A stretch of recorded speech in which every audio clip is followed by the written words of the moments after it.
প্রাকৃতিক দুর্যোগে সারা পৃথিবী এখন প্রাকৃতিক দুর্যোগের মধ্যে আছে এবং কেউ কেউ করতে যাচ্ছে।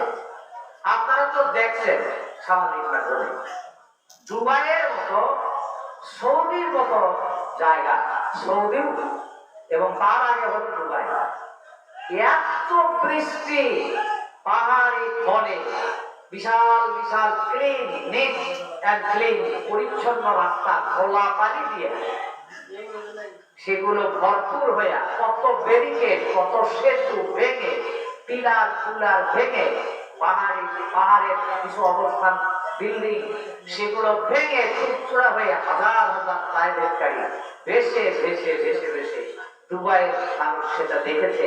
জীবনে যেটা দেখেনি 70 বছরে, 70 থেকে 75 বছর বয়সের আগে নাকি হয়েছিল, তাও এত বড়, সেটি ছিল স্বাভাবিক। এবার যেটি হয়েছে সেটি হলো অস্বাভাবিক। দুবাইয়ের মতো জায়গা, মরুঅঞ্চল, মরুভূমিতে এত বড় একটা প্রাকৃতিক দুর্যোগ হলো। কি জন্য হলো? জহরাল ফাসাদু ফিল বাররি ওয়াল বাহরি বিমা কাসাবাত আইদিন নাস। মানুষ এই পৃথিবীতে অশান্তি ভোগ করে, এটা তার নিজের কারণে, নিজের জন্য এই অশান্তি, এই গজবগুলো, অশান্তিগুলো তাদের হয়। আল্লাহ পাক নিজে বলেছেন।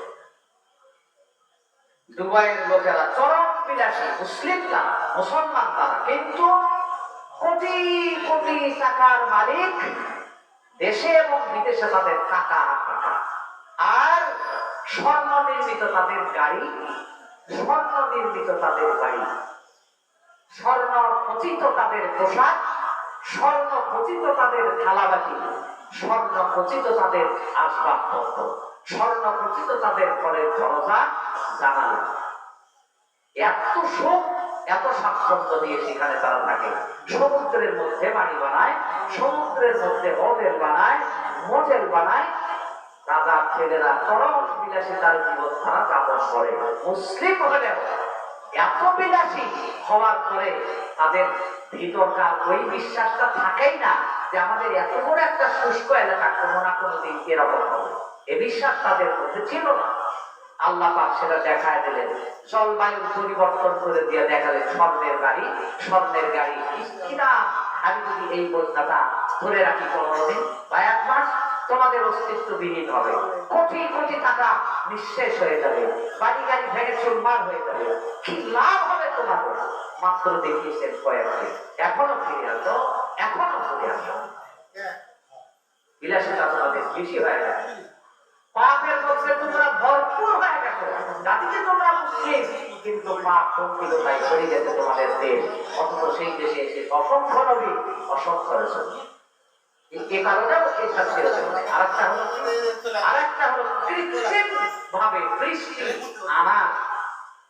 বিজ্ঞানের যে প্রসেস আছে, সেই প্রসেসটা ব্যবহার করে চীন, সেই প্রসেসটা ব্যবহার করে আমেরিকা, সেই প্রসেসটা ব্যবহার করে টোকিও, সেই প্রসেসটা ব্যবহার করে রাশিয়া, সেই প্রসেসটা ব্যবহার করে ইন্ডিয়া, ভারত। কৃত্রিম ভাবে বৃষ্টি, মেঘ থেকে বৃষ্টি আনার একটা পদ্ধতি আছে, বৈজ্ঞানিক পদ্ধতিতে ব্যবহার করে। আর এই দিক থেকে একেবারেই অন্যতম ব্যবহারকারী হচ্ছে সৌদি আরব, দুবাই। ওরা তাপকে কন্ট্রোল করার জন্য আর নিজেদের দেশটাকে নাতিশীতোষ্ণ রাখার জন্য তারা এই কাজটা করে।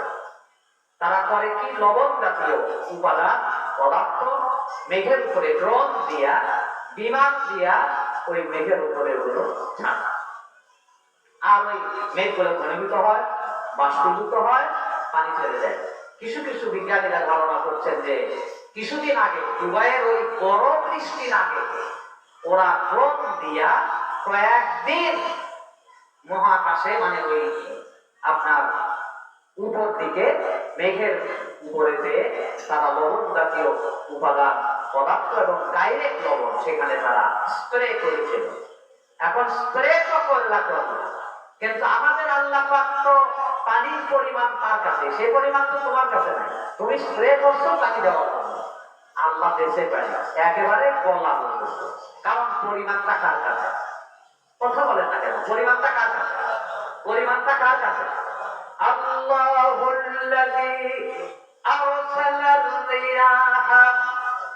نسير سحابا فسقناه إلى بلد ميت فأحيينا به الأرض بعد موتها كذلك النشور আল্লাহ রাব্বুল আলামিন বলেন তিনি আল্লাহ, তিনি রব, তিনি তোমাদের মালিক, তিনি আকাশের মালিক, তিনি জমিনের মালিক, তিনি বাতাসকে প্রেরণ করেন, ওই বাতাস দিয়ে মেঘকে পরিচালিত করেন, ওই মেঘকে মরা জমিন শুষ্ক জমিন বরাবর মেঘটাকে পরিচালিত করে নিয়ে যান, সেখানে মেঘটাকে তিনি স্থির করে দেন, আর সেখানে তিনি পরিমিত পানি দান করেন, যে পানি দিয়ে তোমরা ফল ফসল উৎপাদন করে থাকো, পরিমাণটা তার কাছে তোমাদের জন্য যা দরকার আল্লাহ সেটাই দেন।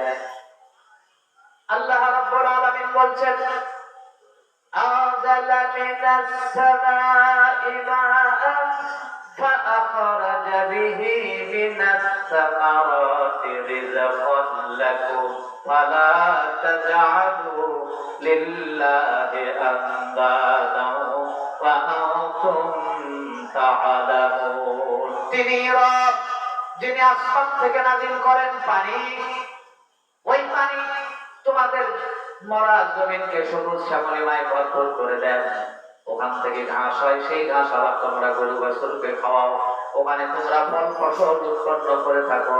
ইন্নাল্লাহা ফালিকুল হাব্বি ওয়ান নাওয়া, তোমরা যে বীজগুলো মাটিকে পচায়া গলায়া গন্ধ তুলে যে মাটির উপরে তোমরা বীজ রেখে আসো, বুক ভরা আশা কয়েকদিন পরে গাছ উঠবে, অথচ বীজগুলো রেখে দিলে একেবারে পচা মাটিতে।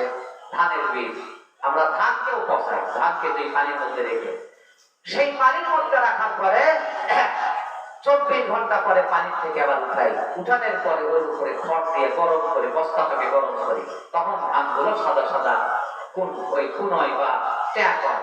আর সেই ট্যাকটা এমন মাটিতে ফেলে রেখে আসি যে মাটি চাষ করে করে মাটিকে পচিয়ে গলে গন্ধ তুলে দিয়েছি, 8 দিন 10 দিন ধরে মাটিকে মজিয়েছি, এরপরে ঘাস তুলে দিয়ে শুধু একটু করে পানি আর কাদা রাখছি, পচা কাদা, অনেক দূরে থেকেও গন্ধ পাওয়া যায়। সেই পচা কাদায় এই সেদ্ধ এই ধান, এই মাটির ভিজা থাকা ধানকে একবার ধান ফেলে আসে। আল্লাহ পাক বলেন তোমার কাজ তুমি শেষ করলা, বাকি কার কাজ? বলেন তো কার কাজ? তুমি মাটি পচাইলা, গন্ধ তুললা, ওই মাটির মধ্যে তুমি পানির মধ্যে ভিজানো বীজগুলোকে রেখে দিয়া বাসায় চলে আসলা, 2-3 দিন অপেক্ষা করলা, 3 দিন 7 দিন পরে জমিরালে গেলা, যে দেখলা সবুজ আকার ধারণ করছে, কিছুদিন পরে দেখলা কম সবুজ হয়েছে, তারপরে কিছুদিন পরে যে দেখলা 15 দিন পরে যে দেখলা আধা হয়েছে, 22 দিন পরে যে দেখলা 12 ইঞ্চি 16 ইঞ্চি হয়ে গেছে। এইবার তুমি 3 বলতেছো কোন দিন এখান থেকে উঠাবো, জমিতে চাষ করবো। তুমি যতটুকু করছো ওই পর্যন্ত জমিতে শুধু পচা জমিতে তুমি বীজ রেখে আসছো, আর ওই বীজের মধ্যে থেকে দানা বের করেছেন তিনি কে? তিনি আমাদেরকে বৃষ্টি দেন, আমাদের সুজলা সুফলা শস্য শ্যামলা আমাদের দেশ, আমাদের এই সোনার দেশ, সোনার মাটি, আমাদের বাংলাদেশের সোনাই ফলে আমাদের দেশে। সেই মাটিতে তিনি বৃষ্টি দেন, আমরা বৃষ্টি আনতে পারি না, ও খরচ আমাদের নাই, আল্লাহ সেটা বুঝে, সেই জন্য আমাদেরকে তিনি বৃষ্টি দিয়া ধন্য করেন, পরিমিত বৃষ্টি দিয়া। আর সেই বৃষ্টি উপায় দিয়ে দেখা যাচ্ছে এত সুখ ভালো না, এত শান্তি ভালো না, আবার বৃষ্টি ওখান থেকে আনো তো আনো, পরিমাণটা তোমার কাছে নাই। আমি পরিমাণ বেশি করে দিয়ে বুঝাইলাম, ইচ্ছা করলে তোমার এই মরু অঞ্চল ডুবাইয়া দিতে পারি।